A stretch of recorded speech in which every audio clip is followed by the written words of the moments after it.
Welcome to the Human Performance Lecture Series. How many people are new to the workshop? Anyone at all? Ah, new timers over here. Excellent. This is something I originated over 20 years ago. This is one of 67 different health lectures that we do. It's all part of a community service. They're all free of charge to you. They're based on the absolute latest scientific information that's out there, but they are delivered, hopefully, as you will see, in a very easy to understand format as well. Today, very interesting workshop, or at least I think so, brand new workshop, the 7 biggest mistakes with fat loss. Anyone concerned about fat loss? Wants to admit to it? Yes? No? Okay. So we're going to talk about a number of different things today. I want you to ask yourself one question. Is your current approach working? How many people have been successful all their life with fat loss?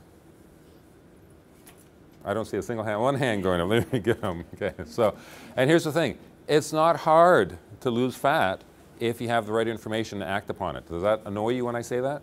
Those people who've been spending a lifetime trying to do this? Well, that's part of the thing, is we want to tell you the problems that people are encountering and what you can do about that. Because think about it, why are we doing the same thing over and over again? Okay, the only true definition of insanity is doing the same thing over and over again and expecting different results, and I consider Albert Einstein to be a pretty smart guy. So let's start with biggest mistake number 1. Obviously then we're taking the wrong approach. Right? If it's not working and you've been someone who's been really upset with your results to date, we're taking the wrong approach. Does anyone know if current trends continue within the next 20 years, what percentage of the population will be overweight or obese? 60%. We have a vote for 60? 60, 65, 70, 75, 80? 86%.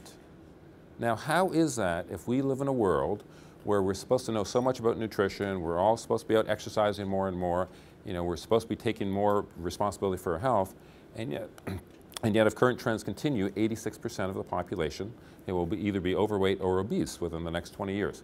So how's this possible? Is it just that we're all lazy? We're just all lazy, we just need to get up, exercise more, and things will be fine? Okay?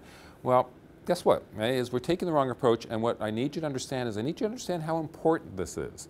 So yes, you're seeing articles in the newspaper lately, I don't know if you've been reading these, where some people are saying we're taking too much of, of an emphasis on kids who are overweight, and we're trying to, bash them into their, into their need to lose weight and so forth. But the truth is, understand, excess fat plays a critical role in your health. Right? One of the chapters in one of my books, I actually ask you, do you need washboard abs? And the answer may surprise you, is I really think you should strive for washboard abs. Not that I want everyone walking around like a magazine cover, but just the emphasis that abdominal fat is a hugely important factor in your health or your lack of it. Understand, when you have that fat will actually release hormones that can actually cause changes in the body as well. So we need to get rid of this fat, and we need to do this in a way where we're taking the right approach. Right? Biggest mistake number 2, we're in denial. Right? How many people believe that to be true? Right? Let me ask you another question here. Let's think about what we're doing from a perception point of view. They've done numerous studies. Right? Let me ask you this question. What percentage of parents do you think actually recognized that their kids were overweight? You would think that if if your kid is overweight, you would realize that, would you not? Okay. The studies show that only 36% of parents even recognize that. About 2/3 don't even realize their own kids are overweight. What percentage of parents do you think recognize that their 3 to 5-year-old children were obese? Less. This you would think would be hard to miss, would you not? Right? And you're right, less is correct, right? 17%. Right? And here's the thing, we're in denial because look at this, they've done other studies where 73% of people said they actually ate healthy, yet of those people, what percentage do you think of that same group actually met the required number of servings of fruit per day? 10. 10's not a bad guess, okay, 17%. So we're not doing what we say we're doing, right? And the result is, we're becoming overweight, we're becoming obese, and we don't realize that this is happening. Okay? Biggest mistake number 3 is we have been misled. Now, if you've been a regular at the workshops, you understand I talk about this all the time, where unfortunately you're being lied to by people who are supposed to have your best interest at heart. Let me ask you, we asked this question at the start, how many people are trying to lose weight again? Who wants to lose 5 pounds? Okay, okay. So would you be content if I took 5 pounds of muscle away from you? That was a no? Yes. And why not? Anyone want to lose 5 pounds of muscle? Okay. What we need to understand is we need to understand what people might think of as semantics is really important. We really should not be trying to lose weight. We want to lose fat. And you'd say, well, of course, we all understand that. Well, then why do we keep stepping on scales? Okay, when you lose those 5 pounds, is it 5 pounds of fat? Is it 5 pounds of muscle? Is it 5 pounds of water? Is it a combination of all these things? Do you not think that would be important to know? Okay? Anyone know what BMI stands for? Incorrect. It is not body mass index. It is bad measurement idea. Okay? Think about this. What is body mass index? Do you remember, I don't want to date myself here, do you remember 30, 40 years ago, all the insurance companies had their charts that said if you were 5'8", then you were, and you were a guy, you were supposed to weigh between 150 and 160 pounds, and if you, didn't fall in that range, you were either underweight or overweight. And what do we think of those charts? Do they make sense at all? No, they're ridiculous, right? Anyone know how you calculate body mass index? What two variables do you need? Your height and your weight, exactly. So if it was a ridiculous idea back then, how do we get back to doing the exact same thing again? So you understand, body mass index is just a question of taking your height, putting it in meters, squaring it, dividing by your weight in kilograms. We come up with a new number, and now we think this is the magical number that is supposed to determine whether we have excess fat or not. It makes no sense whatsoever. Stop looking at these numbers. Stop stepping on the scale. Stop caring what BMI stands for. What is the best way? Look in the mirror is actually not a bad way. Okay? Take your clothes off, look in the mirror is actually choice number 2. Choice number 1 for me is take a tape measure to your gut, okay? Especially for guys, because we were just talking about how abdominal fat is so important or so adverse to your health. Just take a tape measure to your gut. This is what we're looking for, okay? And understand you're being misled by people who have an interest in misleading you. What would happen if I could snap my fingers and magically everyone's fat loss problem would be gone? What would happen? A lot of revenue loss. What would happen to all the weight loss clinics, to all the various MDs and the different drugs they're putting you on, to the weight loss surgery, et cetera, et cetera, et cetera? Think if we took this industry, out of the way, we're talking billions and billions of dollars. So understand you're getting information that is not necessarily in your best interest. It is in their best interest to keep you fat and to keep you trying to lose fat on a continuous basis. Okay? Biggest mistake number 4, and this is the one that bothers a lot of other health professionals, but I've written about this before, is a calorie is not a calorie is not a calorie. Okay? Chapter straight out of the book as well. So what do I mean by that? How many people believe that it's simply a matter of whether you lose weight or gain weight is whether it's calories, how many calories you take in versus how many calories you expend? That's what you've been taught? Yes? No? Okay? And you can talk to many doctors, many personal trainers will tell you exactly that.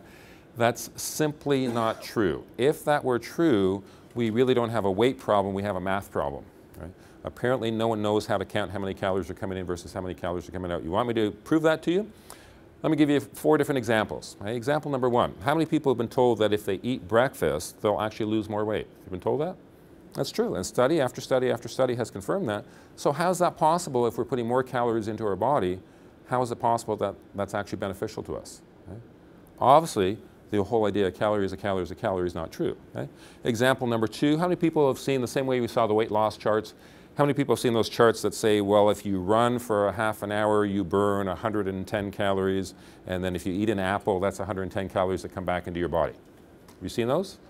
So if those charts were accurate and it was simply calories in versus calories out, then you could be sitting on the couch and you could say to yourself, you know what, I was thinking about going for that half-hour run, but then I'm probably going to want to eat an apple when I come back. So I'm really just burning my 110 calories, putting them back on, so I might as well just sit here on the couch and do nothing. Okay? And does that make sense at all? Okay? Obviously not. So obviously it's not calories in, calories out. Anyone here want to tell me that if you ate 2,000 calories a day of donuts and French fries, you would be the same body composition as someone who ate 2,000 calories a day of lean fish and raw vegetables? No, absolutely not. Okay? So it's not calories in and calories out. These guys, if you're sitting there with your calorie counter going, okay, well I ate 200 of this, 150 of this, get out of that habit. Okay? It makes no sense whatsoever. Okay? Anyone ever see someone, not to pick on anyone, okay? Anyone ever see someone, and unfortunately more females, where you see a lot more fat lower down and really, really thin up top? Okay, so if calories in, calories out were true, then obviously that person's bottom part of their body is eating way too many calories and their top part of their body is not eating enough calories. Okay? Simply not true. Get out of this whole idea of calories. Okay? Number 5, if you've been to the workshops before, biggest mistake number 5, you've heard me talk about this, and this goes way beyond fat loss, but it certainly applies to fat loss as well, is we live in a sick care paradigm. Okay? Most people do very little about their health until there's a problem. Right? And that's a terrible paradigm to be in. It's a paradigm that can never work. Okay? If you've been to the workshops before, you've seen this. This is what I call the Health Continuum. So understand the Health Continuum goes from optimal health all the way down to death. Okay? And yes, we are all eventually moving this way, unless you come out to lecture 55, which is what's called Ageless Body, Timeless Mind. Okay? And this is something where I'll talk about quantum physics and how your energy fields will live on forever. Okay? But understand that we have a say in how quickly this happens. We all know that disease begins long before any symptoms appear. So not just true in fat loss, but any major disease, heart disease, cancer, arthritis, diabetes. I'm sure you know of the person who dies of a heart attack, and people go, wow, and he was so healthy. And obviously, I'm very sorry, but healthy people don't die of heart attacks. The arteries were clogging up long before that. Okay? Same thing, as I said, in everything. We see this in chiropractic. We see this in dentistry. You know, you get a toothache from a cavity. The cavity obviously started long before that. Okay? Also appreciate there's a difference between what we call prevention and early detection. Early detection is nice, but early detection is not prevention. If you've detected something, then it's already there. You haven't prevented it. And last but not least, understand there's a difference between prevention and optimal health. Right? Prevention is great, but prevention is saying, I don't want to get any of the bad stuff. Optimal health is all about being the best that you can be, and that's really what we should want. That's what the definition of health really is all about, is understand, if I were to ask most people what the word health means, they don't really even know what the word health means. And this includes most doctors and certainly most politicians. There is a dictionary definition to the word health. Health is the optimal state of physical, mental, and social well-being, and not merely the absence of disease or infirmity. So understand 3 key points of the definition. They're not just telling you what health is, they're actually telling you what health isn't. You know, the fact that you don't have some pain or some disease does not make you healthy. There's no other word that I know of in the English language that is defined this way. It's like saying an apple is a fruit, which is not a banana. Okay? Number 2, very much a holistic approach, physical, mental, social, I would add spiritual well-being. And number 3, by its definition, it is the optimal state. So I'm guilty as charged. I use the term optimal health all the time, and I'm really being redundant. Health should be optimal. Okay? So understand, that's not the paradigm we live in. We live in a paradigm where we wait for the disease to come on, then we try to mask it, then we pop the pills, you know, then we hope it's going to go away, then we learn to live with it and so forth. And exact same approach we need to take to your ideal body composition. Okay? This is not something, the time to start dealing with fat loss is not when you're 100 pounds overweight and your medical doctor tells you you're going to die of heart disease if you don't do anything about it. Okay? What does the word diet stand for, by the way? Because understand diet, when we take diet the way that most people intend this word, diet is really in a sick care approach. So diet stands for what? What do the first 3 letters stand for? Die. Okay, and what's the T stand for? Temporary. Okay? Okay? And that's what happens with most people's diet approaches. It's something temporary. They might see some weight loss. They go right back up. And you're going to kill yourself doing this. What you should want, and especially if you live in a health and wellness paradigm, is guess what? Life should be good. Right? We should not be talking about the short-term diet. We should be talking about your long-term lifestyle choices that you will do your entire life that you enjoy. Right? Diet should not be something where, well, how am I going to deprive myself for the rest of my life and eat food I really don't like and do exercise that I hate? Right? Instead, it should be stuff, listen, I want to eat really good tasting food. I want to do that in my lifetime. I just want to be smart about how I do that. And I want to pick exercises that I enjoy. And if I do that, life should be great. Okay? Life should not be miserable for yourself. But we've got to get out of the sick care paradigm, and that involves a lot more than that. Because instead, we live here. Right? This is where we live. We live in an environment that creates this. Okay? I know, I love this slide. Okay? Okay? But understand what this slide means. Is we're living in a sick care paradigm that, yes, if we took our environment and did this to the giraffes in Africa, then this is what would happen to them. Right? You know, they know what to do right now. They know they should be eating, you know, the leaves off the trees and so forth, and that's the ideal diet for them. They don't want to be eating the stuff that we do with the level of exercise that we do and so forth. Okay? Okay? This one here, okay, is another one of my favorites here. Okay? You know, we've got to get away from this idea, okay, of fast food, right? You know, because in most cases of fast food, or what most people think of fast food, there's nothing healthy about this fast food. This was what the original fast food was meant to be. Okay? So, you know, people think they're getting fast food and they stay in the, you know, drive-through line for 20 minutes, you know, to go then, you know, eat the Big Macs and the fries. You know what? Spend that same 20 minutes and make something healthy for yourself. Right? It's not difficult to do. Biggest mistake number 6, we're confused about carbohydrates, fats, and proteins. How many people understand carbohydrates, fats, and proteins inside out? know exactly what they should be doing, right? Yes? Not a single hand in the room. No? Okay. And you would think with all the information that's out there, we would know this. Okay? It really shouldn't be that complicated. Let me ask you a couple simple questions. Okay? Question number one. Okay? Do we need carbohydrates, fats, and proteins? Yes.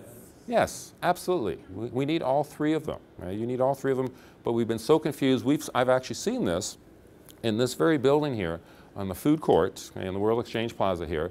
I've seen signs saying, well, if you want your chicken without carbs, then ask for salad instead. Anyone seen that sign? Okay. What is a salad mostly? Carbohydrates. Okay, we've been so confused about what a carb actually is. So you're being told in numerous books, well, eat carbs, don't eat carbs, eat fat, don't eat fat, have protein, don't have protein, and so forth. Because let me ask you a question here. We've got a bunch of intelligent people here. Okay, if it's not calories in, calories out, then what's the biggest factor in fat loss?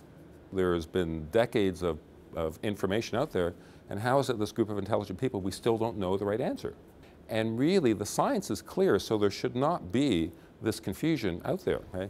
What we want is we want the right balance of carbohydrates, fats, and protein, and in doing so, we'll get the right hormonal balance, which will give us the right levels of insulin, which will stop our body from storing fat, and will also teach our bodies how to burn fat. Okay?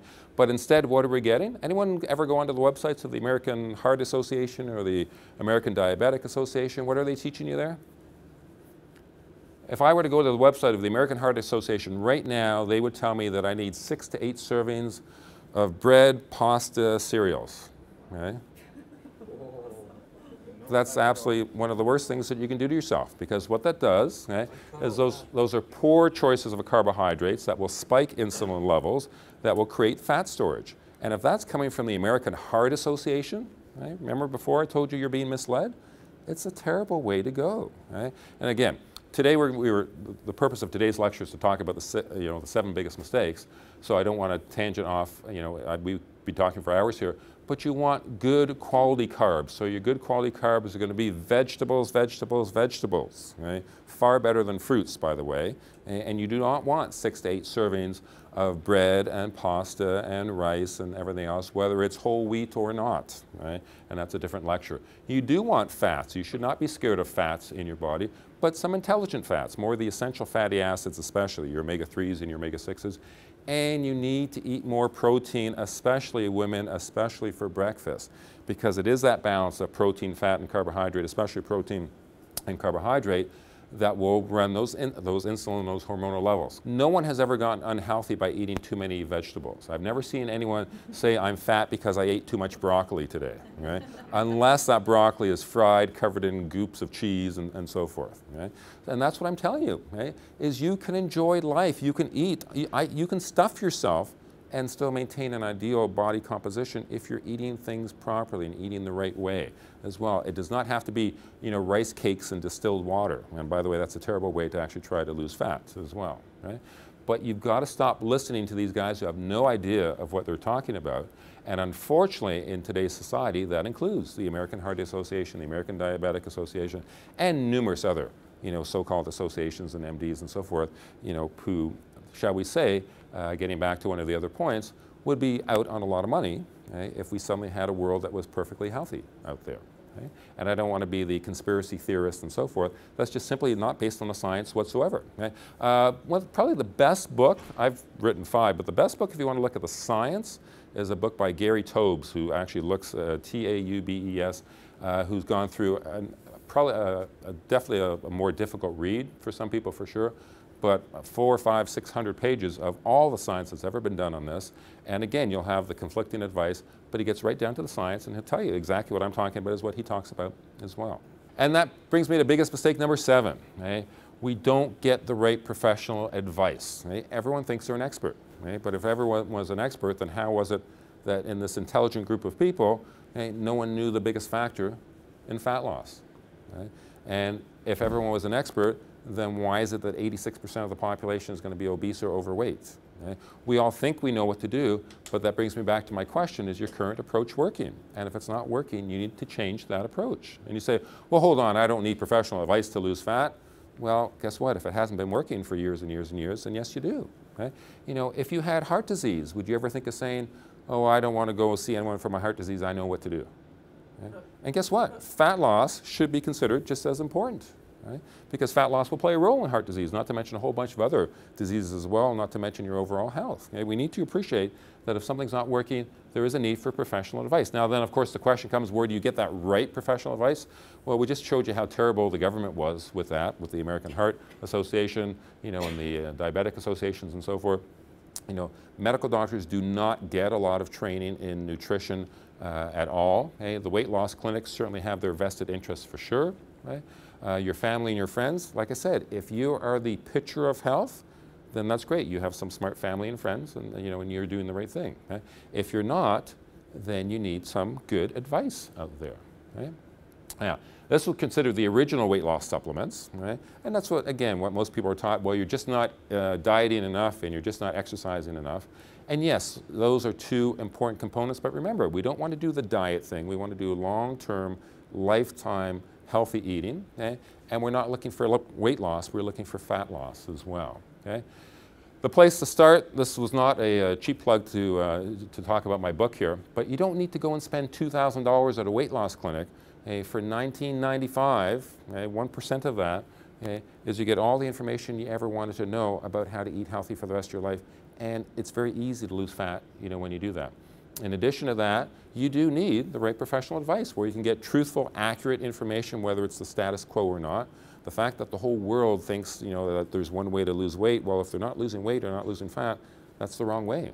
It's sort of like the people say, you know, will say, well, a lot of people order this in the restaurant. Well, a lot of people, you know, order Big Macs too. That doesn't mean I'm going for a Big Mac if I want to be healthy. Right? You want truthful, accurate information. You want to achieve lifetime results. Right? You're not looking for any temporary fix here. Right? The reason that it's important to get some good professional advice is often there can be one or two underlying factors that no one's ever talked to you about before that might be your sticking point. Okay? And those are things that you may not know. Okay? They may be something to do with vitamin supplementation. Okay? But again, let's be clear here. Yes, everyone for overall lifetime health should be on a good quality vitamin, and they certainly do play a role in fat loss. But you should not be looking at that as the sole thing that's suddenly going to magically cure your fat loss. Don't go chase the latest thing on the internet thinking that that's going to magically cause all this weight loss and that's going to be a permanent type of thing. Detoxification programs are important as well for some people, because understand that we live in a very toxic world, okay? And toxins bind fat. Right? So a lot of people who have a difficult time losing fat, they find if they do a detox program, the fat will actually become easier to lose, you know, in there as well. Oh, skipped one ahead there. Okay? Obviously, this is the vitamin that we recommend. We recommend it because I designed it, but I designed it based on the science that's out there. It's the best one that's out there, so we make no qualms about that. If you want to know about detox, as we said, is when food comes into your body or anything comes into your body, it has to be detoxified properly, where the toxins have to escape and the nourishment needs to go where it needs to go. And we've just put so many toxins into our body in today's society that that is actually difficult to do. So a good detox program will help you clear all that out. If you want this article, you can get that in my office as well. We'll discuss all of that. Okay? And then last but not least, okay, and please take this the way this is intended as well, is one of your underlying factors may be your nervous system function. And you're going to say, well, how on earth do you work chiropractic into a weight loss or a fat loss seminar? Well, guess what? Very simply, okay, is Dr. Roger Sperry won a Nobel Prize for brain research more than 30 years ago. Okay? And he said that better than 90% of the energy output of the brain is used in relating the body in its gravitational field. The more mechanically distorted a person is, the less energy available for thinking, metabolism, and healing. So unless you think you know more than a Nobel Prize brain research winner does, right, is understand nervous system function plays a role in your ability to lose fat as well, in your metabolism. And then last but not least, right, is understand that how many people are trying to exercise, but their spine, their backs are just so out of whack, so out of shape that they're too hurt to go and do this. Well, guess what? Okay, if chiropractic gets your nervous system back and gets you able to function again, surprise, surprise, you're better able to go out and exercise. So understand all these things play a role in fat loss. There's not one magical answer. That's why you need the right professional advice to look at all those things and get away from the status quo that has not been working for you. Make sense? Okay. So these are the things that you should be doing if you're not doing this, you know, already. Right?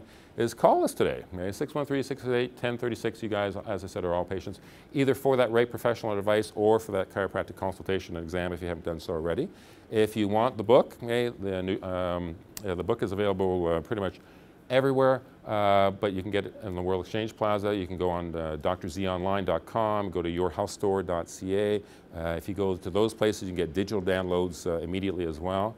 If you want information on the vitamins or the detox programs or any of the articles, again, come into our office in the World Exchange Plaza or go to yourhealthstore.ca as well. And then look at this. Okay? Take advantage of this. This is all free information. For those of you who've been regulars at the workshops, you may have noticed that I'm very big into getting information out to people. Okay? And we have a lot of it for you. Look at this here. Okay? The Human Performance Lecture Series. Don't keep it a secret. Okay? This is the most extensive workshop series in the country, 67 different health workshops. They are all done free of charge to you here. You can come out to all of them. You can bring your friends and your family and so forth. The 5 keys to health. That's one of the points, is there's no one answer. There are 5 keys to health. Well, if you want the report, go to drzonline.com for that. If you want the audio interview, go to facebook.com/excellenceinhealth. Okay? If you want to watch the entire lecture, go to my YouTube channel. It's on there for free, and free. Go to facebook.com/excellenceinhealth, okay, and you can stay informed on everything health. Okay. If you want another ebook for free, 52 health and lifestyle tips, you can either go to excellenceinhealth.com or again to the Facebook page at facebook.com/excellenceinhealth. That is also free. If you want all that information we're just talking about on the vitamins and the nutritional data, either come down into my office or go to yourhealthstore.ca again for that. Those health articles you're asking about, Joseph, you can get them all either in my office or you can get them online at yourhealthstore.ca. There's a bunch of them there. You can get them at drzonline.com. There's a bunch of them there. All this stuff is available as well. If you want our newsletter, go to excellenceinhealth.com as well. The Doctor's Resource Center. How many people know we have a Doctor's Resource Center?